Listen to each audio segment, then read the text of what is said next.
Alors, je reviens sur l'éconoxialité et la socialité, parce qu'il y a des choses nouvelles qui apparaissent. On approfondit les sujets, encore et encore. Je dirais que la socialité correspond à une sorte d'état de pause. C'est-à-dire, par exemple, en période de socialité, souvent, on reporte. C'est la procrastination. On demande des délais. On va pas, on n'est pas en mesure, on se dégonfle un petit peu, on ne peut pas aboutir, et l'aboutissement ne peut se faire que lorsqu'on passe à l'équinoxialité.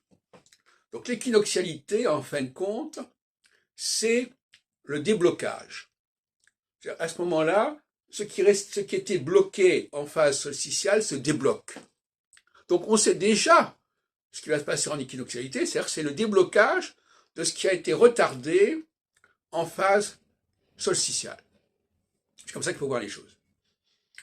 Et inversement, quand on passe en phase solsticiale, il y a blocage de ce qui a été engagé en phase équinoxiale, et etc., etc., et ainsi de suite.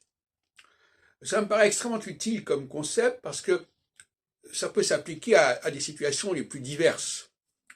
C'est pour cela que j'insiste sur ce point. Il n'est pas du tout nécessaire d'étudier le thème natal d'un quelqu'un en particulier, parce que ces problématiques-là, elles nous interpellent chaque fois dans notre condition personnelle.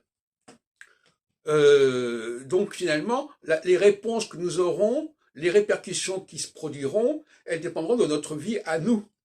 Et donc par conséquent, le même phénomène partagé par des millions de personnes sera vécu dans la plus grande multiplicité et la plus grande diversité.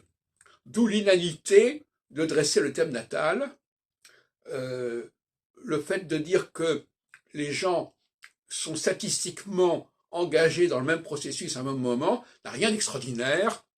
Et d'une certaine manière, l'autre jour j'écoutais ça, dans le domaine des sciences, eh bien on est de plus en plus actuellement dans le plan statistique. Alors il ne s'agit pas de précision, alors évidemment il y a des gens qui disent « Ah oui, il faut de la précision ». Non, il faut savoir qu'il y aura globalement une situation générale qui se produira de cette façon, sous les aspects les plus divers, et c'est ça qui est important au niveau de la prévision astrologique, c'est pas la prévision individuelle et particulière, comme on le croit quelqu'un comme Roger Eke, ou comme n'importe quel devin d'ailleurs.